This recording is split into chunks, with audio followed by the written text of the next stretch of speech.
Câmara, a entrevista de hoje vai falar sobre o Setembro Amarelo, que é o mês de alerta à prevenção ao suicídio. A nossa convidada é a psicóloga Dilce Helena Santos. Obrigada por aceitar o nosso convite, Dilce, para a gente falar então sobre esse assunto tão delicado que é o suicídio. Com o objetivo direto de alertar a população a respeito da realidade do suicídio no Brasil e no mundo e as suas formas de prevenção, é que foi criado o Setembro Amarelo. Mas esse assunto ainda é um tabu, não se fala abertamente sobre ele. Qual seria a principal causa do suicídio e como prevenir? O suicídio é realmente um assunto muito delicado, né? Muito mesmo, e muito doloroso. Toda vez que se traz esse assunto a público, se mexe com emoções dolorosas, memórias dolorosas de famílias, de familiares, de pessoas que tentaram ou que conseguiram, mas não vai ser por isso que não vai se tentar trabalhar e trazer à tona e trazer à luz toda essa questão. Então, uma causa é muito difícil da gente apontar. O que a gente sabe é que o suicídio está diretamente relacionado, estreitamente relacionado à depressão, que nem sempre tem causas visíveis, nem sempre tem aspectos visíveis, nem sintomas tão claros assim. Muitas vezes a pessoa consegue manter esses sinais, esses sintomas e essas questões dilacerantes da alma, porque é uma dor intensa, bem ocultos ou bem disfarçadinhos no próprio modo de vida, na personalidade.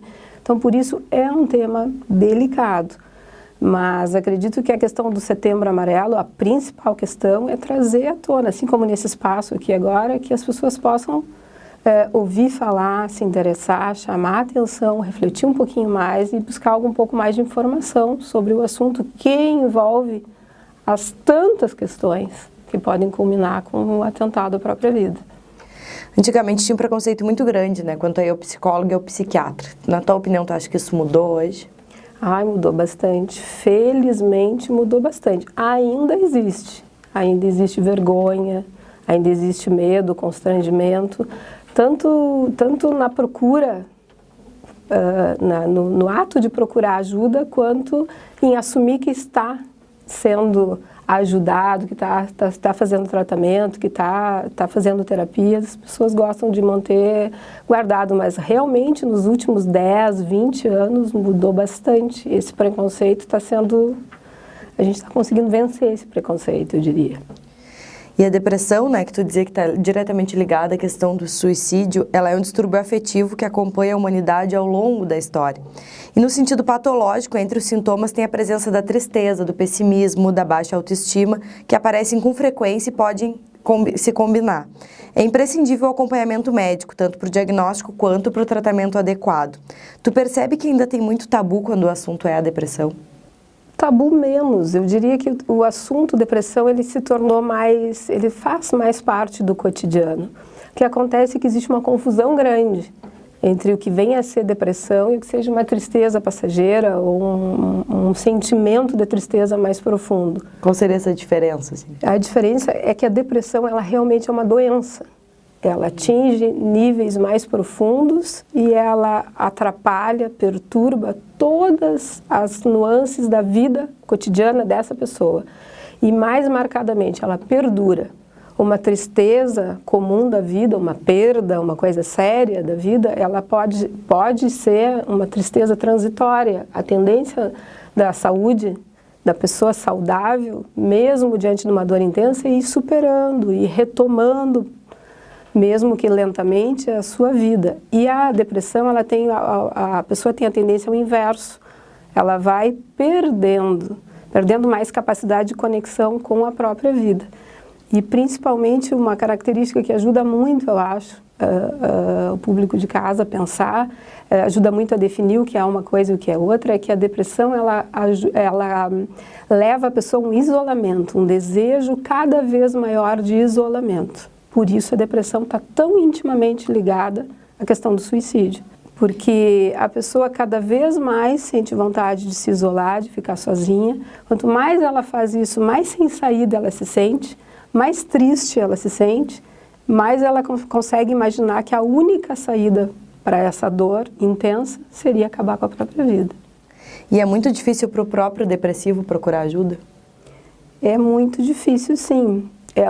a gente tem visto que muitas coisas envolvem, mas principalmente a sensação de fracasso, a sensação de vergonha, o constrangimento de estar naquela situação, como se a pessoa fosse culpada pela própria dor. Então, que essas campanhas são muito úteis por isso, para a pessoa se sentir como vítima de uma situação que ninguém está livre e não culpada por essa circunstância. Isso ajuda muito. E quando a família percebe assim, os sintomas da depressão, em que momento deve interferir? A família deve interferir sempre que nota que isso perdura por um tempo excessivo.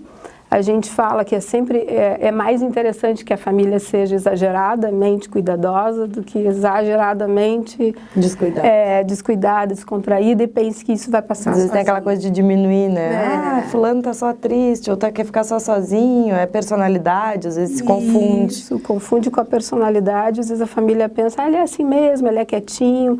Acho que sempre vale a pena dá um pouco de atenção, leva a presença de algum profissional da área de saúde que já está treinado para dar uma avaliada e ver se é necessário encaminhar para um psiquiatra, se é necessário uma avaliação psicológica.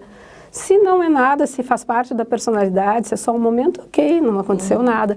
Mas deixar que passe sozinha essa fase, muitas vezes leva a algo muito pior e às vezes até sem saída. Tu desenvolve um trabalho no Matilde Fayad, né, no CAPS, onde tem muitas crianças. Como é que tu percebe que é o nível de depressão infantil? Infelizmente, ultimamente tem crescido bastante. Esse ano nós atendemos muitos casos de depressão infantil e ansiedade, que também é outra comorbidade muito presente na depressão, a questão da ansiedade. E é surpreendente ver que esse mal tão perturbador e tão comum da vida adulta está invadindo a infância cada vez mais. E a depressão, as pessoas podem nascer depressivas ou ela é um distúrbio que ela se desenvolve ao longo da vida? Para responder essa tua pergunta, sem fugir dela adequadamente, de certa forma é possível nascer porque ela tem um componente genético. Então, sempre que a gente está atendendo, observando um público, um grupo, uma família, uma pessoa que está sofrendo disso, a gente procura fazer uma avaliação bem séria, bem aprofundada do quadro familiar, tanto pela questão do grupo social quanto das questões genéticas. Então, de certa forma, a pessoa pode nascer com uma grande propensão. Mas aí é aquela discussão, né? O meio... interfere no desenvolvimento ou não. Exatamente. Então, muitas pessoas com uma carga genética bastante acentuada para desenvolver a depressão, não a desenvolve. A gente cai naquela questão da dependência química, que também pode ser assim, né? Exatamente. Então, a questão como foi criada, a atenção básica a essa criança em relação a sentimentos, emoções, os cuidados afetivos, podem ser preponderantes para que isso não seja desencadeado na infância. E a depressão tem cura? É outra daquelas perguntas que dá um sustinho, né, gente? Tem cura, tem tratamento, tem cura, embora, infelizmente, exista um percentual de pessoas que não conseguem chegar até a cura. Não posso ocultar de ti, quando tu me faz essa pergunta, essa resposta. Mas a parte boa é que a grande maioria dos tratamentos que nós dispomos, se não levam à cura, levam a um padrão de vida bem melhor, bem elevado, uma qualidade de vida, assim, quase que chegando a bem perto da solução, porque eu digo bem perto, com muito cuidado, porque tem pessoas que vão necessitar do acompanhamento medicamentoso e psicoterápico para o resto da vida. É que muitas vezes tem a questão da euforia, né? Daí melhora, tem aquele momento da euforia e acha que ok, tô bem, tô livre, de repente se dá alta de algum tratamento ou de algum medicamento e aí pode voltar novamente, né? Então, a questão da cura, às vezes, né, o tempo pode ser mais longo do que... Cada corpo é um, né? Cada organismo é um, cada pessoa é uma, então... É muito bom tu colocar isso, Bruna, porque principalmente nos transtornos do afeto, né? A bipolaridade e a depressão, a gente vê isso acontecer muito. É bem melhor a gente não falar em cura e falar em qualidade de vida, porque aí a gente consegue o que é o nosso objetivo, que é trazer bem-estar para as pessoas. Quando a gente fala em cura, acontece isso que tu falou, às vezes a pessoa atinge um patamar de estabilidade química, né, química cerebral, e uma estabilidade afetiva, que demorou anos para se atingir, né, meses, um tratamento prolongado, e aí, se ela tem esse conceito de cura, ela vai achar que está tudo ok, está estabilizado, pode parar, e abandona um tratamento que poderia ser a condição para ela levar uma vida normal. Um tratamento que não é debilitante em nada e que não atrapalha a vida em nada, ao contrário. Estima-se que 1 milhão de pessoas morram cometendo suicídio, uma a cada 40 segundos, o que equivale a 1,4% dos óbitos totais. A gente está falando em números mundiais, né? Cerca de 75% ocorre em países de renda média e baixa. Segundo a Organização Mundial da Saúde, apenas 28 países possuem estratégia nacional de combate à morte voluntária. A média global é de 11,4 por 100 mil habitantes, sendo 15 por 100 mil entre homens e 8 entre as mulheres. No Brasil, o índice de mulheres que morreram por suicídio em 2012 foi de 2,5 a cada 100 mil, enquanto os homens atingiram taxas quase 4 vezes superiores, sendo 9,4 por 100 mil habitantes. Tu pensa que esse fato dos homens cometerem mais suicídio que as mulheres pode estar atrelado à questão das mulheres terem mais facilidade de expor o que sentem e talvez até de pedirem ajuda em uma situação de depressão, por exemplo? Extremamente relacionado. São as diferenças de gênero, as diferenças em lidar com a própria afetividade que os gêneros têm, né? A mulher, notadamente, né, marcadamente, muito difundido em termos de pesquisa social, a mulher é mais de grupos e de divisão, dividir, compartilhar sentimentos, o que ajuda muito. Tá na questão de falar, né? Que a mulher fala mais, como já foi comprovado. A mulher fala para organizar os seus pensamentos, isso é comprovado. A mulher, na conversa, organiza pensamentos, organiza sentimentos e elabora. Tanto que o público feminino é o que mais procura pela psicoterapia, que é a cura pela palavra, que é onde a gente também organiza os pensamentos, reelabora, coloca as coisas da vida em perspectiva através da fala. Os homens têm procurado bastante também, porque essa diferença entre gêneros tem diminuído, mas ainda existe. E também tem a questão cultural no sentido muito negativo. De haver ainda até ir no médico, né? Isso, de ter aquela obrigação de homem ter que resolver as coisas de uma forma mais infalível, não pode jamais errar. Então é vergonhoso para um homem admitir uma falha. Que o homem não chora, aquela questão toda. É bem por aí, nessa questão da tristeza não ser disponível ao sexo masculino, a obrigatoriedade de ser forte, de uma forma como se fosse fraqueza, sentir emoções. Então, por isso fica mais vulnerável, essa parcela da sociedade fica, de certa forma, mais vulnerável. Mas é difícil a gente falar sobre isso, batendo o martelo, porque são dados que estão em ebulição, em transformação o tempo todo, né, Bruna? Isso são tendências. Sim. No Brasil mesmo, o índice de suicídio ele é considerado baixo, né? 6 a cada 100 mil habitantes. Estima-se que entre os anos de 2000 e 2012, passamos de 7.726 para 10.321 suicídios no país. Porém, o Rio Grande do Sul é o estado com índices mais altos. Tem algum estudo que indique o porquê desse índice alto aqui no Rio Grande do Sul? Olha, atualmente tem muitas pesquisas se desenvolvendo. Muitas pesquisas mesmo sendo acompanhadas, grupos sendo acompanhados, né? Então, neste momento, eu não tenho acesso a esses dados. A gente sabe que estão sendo em estudo. O acesso que eu tenho a esse tipo de olhar, assim, para ver essa questão do suicídio mais na região sul, ele coloca muito 2 dados básicos. A questão do frio, a baixa ou menor incidência da luz solar. Tem um estudo que coloca que todos os países e as regiões, né, do globo que tem menos incidência da luz solar ou temperaturas mais baixas, a depressão, por conseguinte, o suicídio está mais presente. E a outra questão que aparece também em dados e em estudos dos últimos 10 anos é a questão cultural. Com hábitos mais austeros, questões muito claras, não existe o cinza, ou é preto ou é branco.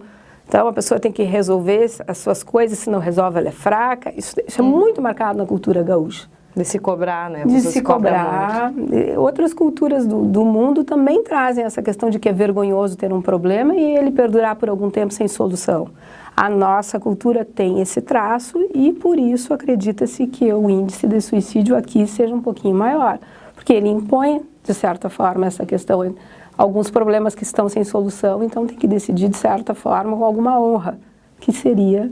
Tirando a própria vida. Tirando a própria vida, é uma questão cultural que a gente, como, né, falamos bem no início, eu acho super importante bater aí, né, a questão do Setembro Amarelo é se contrapor a isso.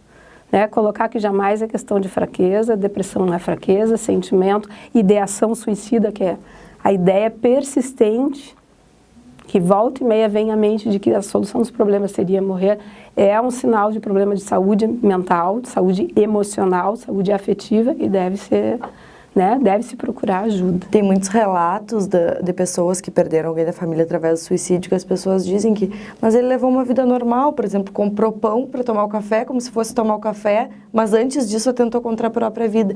Então as pessoas que ficam, né, as que perdem essa pessoa, fica aquele choque, né, de eu poderia ter ajudado, por que que não demonstrou, por que que não pediu ajuda.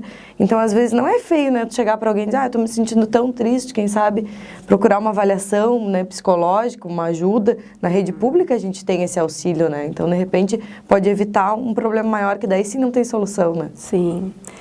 Isso que tu fala aí é super importante, Bruna, até faço questão de salientar, porque são duas questões envolvidas nisso que tu falou. É assim, é a pessoa receber essa informação de que não é vergonhoso, de que o tratamento pode ser adequado, sigiloso, onde toda a tua dignidade vai ser mantida, a tua identidade não vai vir à tona, são dados que jamais virão a público, né? E que é importante, é possível aliviar essa dor da alma, que esse auxílio existe, disponível e gratuito, né? Isso é importante que as pessoas saibam. Isso por um lado. E por outro lado, é muito importante que todos saibam que a depressão, ela é uma doença que emocionalmente é como se colocasse um manto em cima da gente, assim, do nosso próprio olhar, onde é impossível enxergar o mundo com os mesmos olhos. Então tudo fica mais difícil, inclusive pedir ajuda. Então, é tão importante dizer isso para que a gente consiga ter o olhar para todo mundo que talvez esteja passando por isso e por ter esse manto sobre os olhos não consegue. Então, é chegar e perguntar, tu tá bem? Eu tô te achando tão diferente. Tu não quer conversar um pouquinho? Eu conheço alguém que poderia te ajudar. Parece que é chato, parece que é invasivo, mas isso, às vezes, é a diferença entre viver e morrer. Muitas vezes, esse toquezinho, né? Eu tenho te sentido diferente, Bruna, tu tá quietinha, vamos conversar um pouquinho, né? Sentir que tem alguém por ti, que tu não tá sozinho, né? Às vezes faz toda a diferença. Exatamente. Quantas vezes esse toque aí não é o momento ideal, parece que um castelo de carta desmorona e a pessoa consegue chorar e dizer, eu pensei que eu tinha escondido, eu pensei que eu estava muito disfarçada, mas aí tu chegou e perguntou e dizendo as emoções. E isso é muito importante. E a gente tem visto também muitos crimes passionais, né? Muitos casos de crimes passionais, onde a pessoa mata o parceiro e se mata, por diversos motivos. Aqui tu acha que está atrelada essa atitude, assim, na tua opinião? Por que a gente tem visto tantos desses crimes? Isso é um dado que já foge um pouquinho da questão mais marcadamente do suicídio em função da depressão, né? Esse caso, o suicídio acontece quase sempre, não dá para falar, não dá para generalizar, pela pessoa ter agido de modo impulsivo, né? Agrediu seriamente ou matou, assassinou alguém, né? Uma pessoa muito querida, uma questão do afeto muito, muito forte, e aí num gesto de total impulsividade. E sabe-se lá impulsionado pelo quê? Então, a gente tem que ter muito cuidado, né? Só que, normalmente, o suicídio que vem logo após esse ato é por aquele momento de lucidez. E agora, o que eu fiz? Pela total incapacidade de lidar com a situação. Então, o melhor jeito de solucionar, na verdade, não é o melhor, né? Mas que a pessoa percebe no momento, acha que é a melhor solução. Tem o mesmo gatilho do não posso lidar com isso, então... Mas a origem é outra, é externa, né? Um fator externo, um fator interno só no que se refere a como se relacionar com o afeto seu. Mas as causas são de outra origem. E há pouco tempo nós tivemos uma onda do jogo Baleia Azul, né? Que refere-se a um suposto fenômeno surgido em uma rede social russa que é ligado ao aumento de suicídios de adolescentes. Na ocasião, os jovens eles são induzidos ao suicídio. Como é que tu acha que a família pode prevenir que os jovens se envolvam nesse tipo de jogo? Olha, prevenir, eu é uma coisa que a gente tem estudado e tentado trabalhar no sentido de conscientização. A prevenção seria a informação, eu digo seria porque estamos pesquisando e tentando elaborar isso de uma forma mais direta para as famílias. É muito diálogo, é muita conversa, é saber, tentar se aproximar do jovem, e não é só adolescente, criança, muitas crianças, né, se interessaram por essa questão do Baleia Azul. Até por estar muito difundido, muito falado na TV. Ai, Baleia Azul, eu quero saber, eu tô no Baleia Azul. Tia, as crianças vêm pra mim contar, são coisas super bonitas. Ai, eu acho que eu tô no Baleia Azul. Como se tivesse orgulho. Aí eu, por que tu acha que tu tá no Baleia Azul? Ah, porque uma colega minha disse, tu tá no Baleia Azul. Não. Aí tu já tem que aproveitar esse momento, é o que a gente fala para os pais, e explicar o que é. Isso não é um jogo. Isso não é um jogo, porque um jogo é uma brincadeira. Numa brincadeira todo mundo se diverte. Isso é alguma coisa que as pessoas se machucam. Se alguém sai ferido, se alguém sai triste, se alguém sai lesado, não é brincadeira, não é jogo. Então, a gente já vai trabalhando isso em várias idades. Mas para a família, principalmente, a prevenção seria estar perto, estar junto. E ter o feeling, assim, de perceber que o foco de interesse da criança e do adolescente muda muito rápido. Em momentos, na época que a gente vive da internet, rede social, é a todo momento. Muita informação, São várias informações. Então, basta alguém chegar e dizer que tem tal assunto e aquilo pode interessar. Então, tem que conversar, tem que acompanhar, tem que estar junto e perguntar o que tu anda lendo, o que tu anda te empolgando, o que anda te interessando, para poder passar pelo crivo de um adulto. Nem sempre o que interessa para uma criança, interessa para um adolescente, é saudável ou seguro. E aí entra a rede protetiva, que a primeira é a família.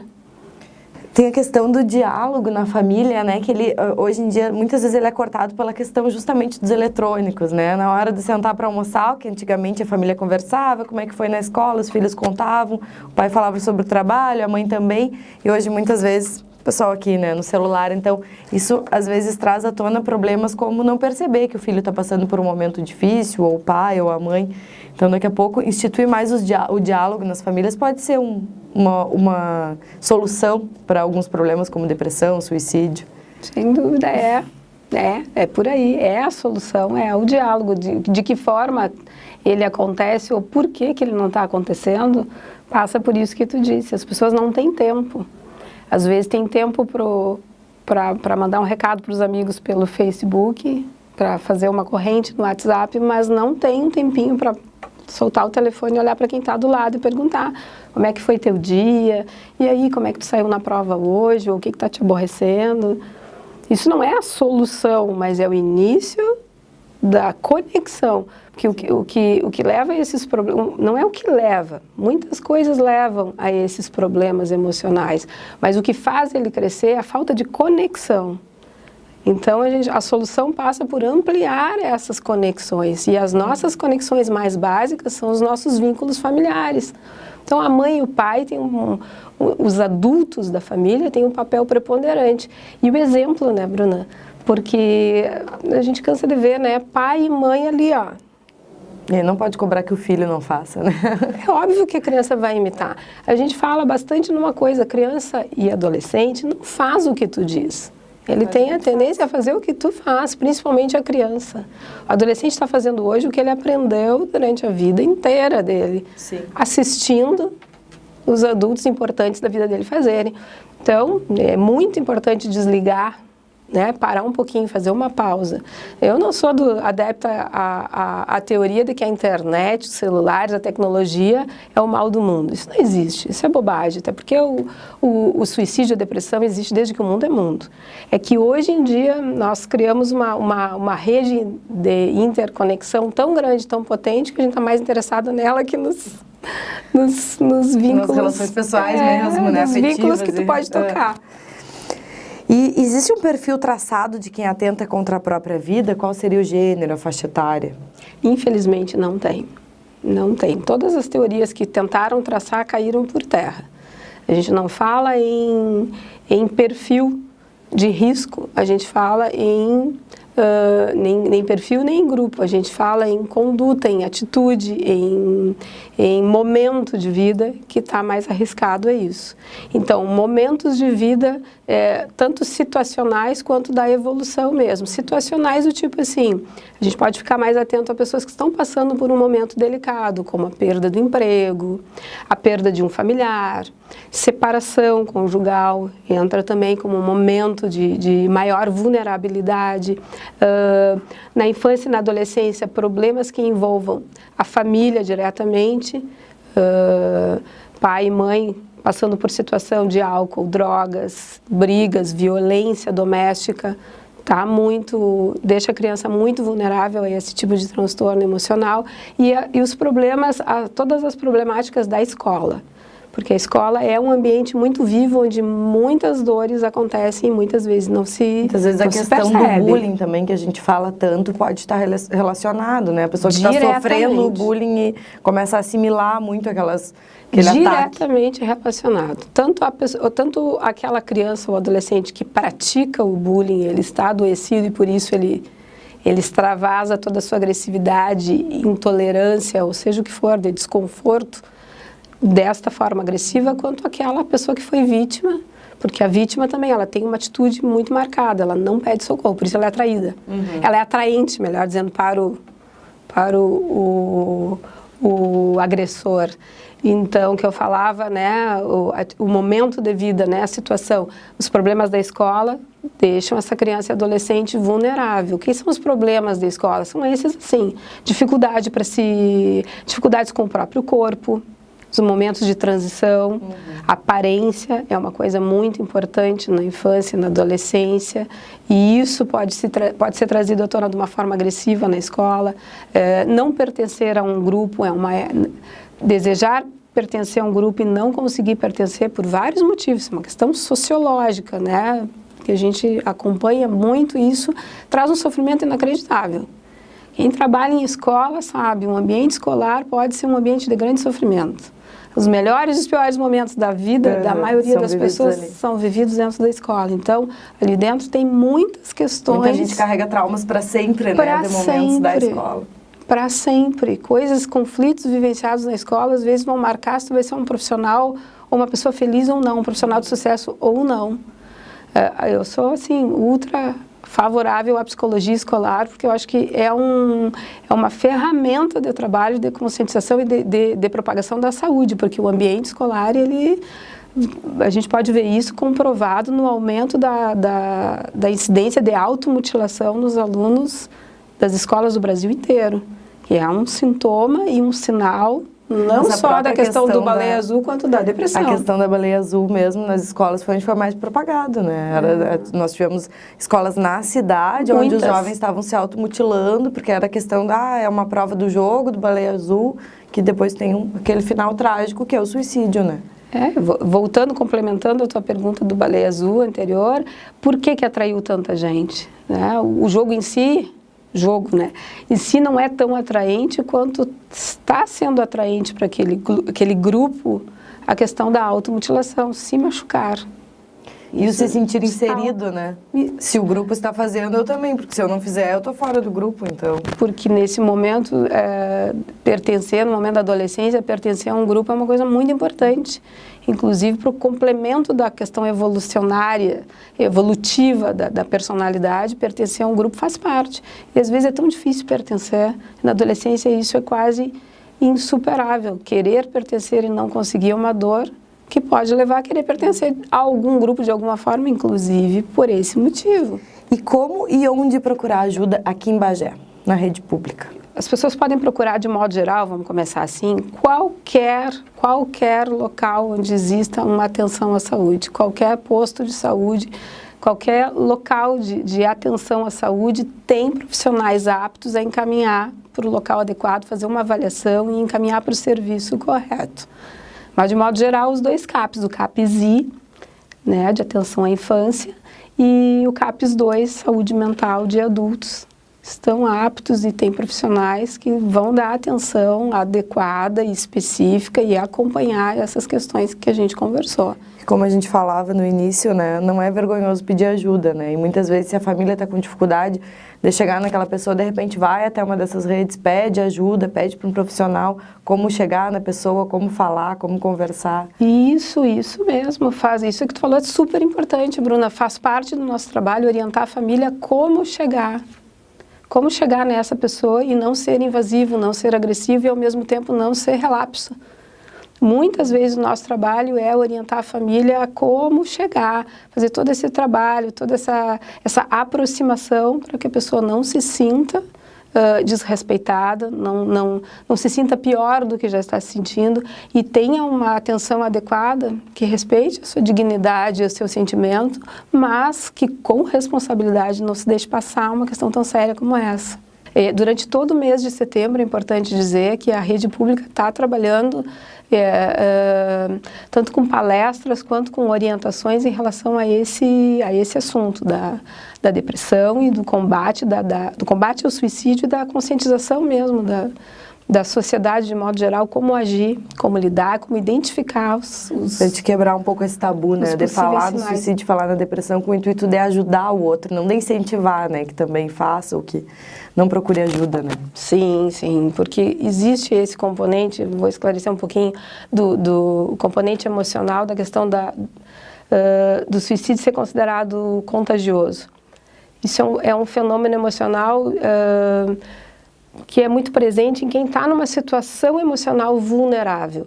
Vou tentar explicar de uma forma mais clara possível. A pessoa que está num momento emocional de grande vulnerabilidade, ela tem uma notícia de alguém que ela respeita, admira, ou que ela por algum motivo se identifica, ou por faixa etária, ou por problemática, que resolveu algum problema da sua vida com o suicídio, ela já pela sua própria vulnerabilidade, pela identificação, ela já estava pensando, talvez e nunca tinha falado para ninguém, ela vai ver, vamos supor que quantas vezes aconteceu de uma figura famosa, Kurt Cobain, cometeu suicídio. Veio depois do suicídio dele, uma onda de muitas pessoas que estavam identificadas e que não é que seja contagioso no sentido, liguei a TV, vi uma notícia e vou fazer também. Não é contagioso nesse sentido, é contagioso que a faixa da população que já está vulnerável e por si só a sua vulnerabilidade dificulta a sua capacidade de percepção dos recursos de que dispõe para sair dessa situação, vai achar que isso é uma saída plausível e vai desejar e talvez vá imitar. E a gente sabe que acontece a imitação tal qual. Então tá, Dilce, muito obrigada por ter aceito o nosso convite e vir falar com a gente sobre esse assunto que é tão delicado, mas que precisa ser falado, né? Que é o suicídio e a questão do Setembro Amarelo. Então, um mês para conscientizar, para ajudar, para estender a mão a quem está precisando de ajuda e evitar, então, que o número de suicídios aumente. Então, o Câmara Entrevista encerra aqui. Acompanhe as novidades da nossa programação na página da TV Câmara no Facebook.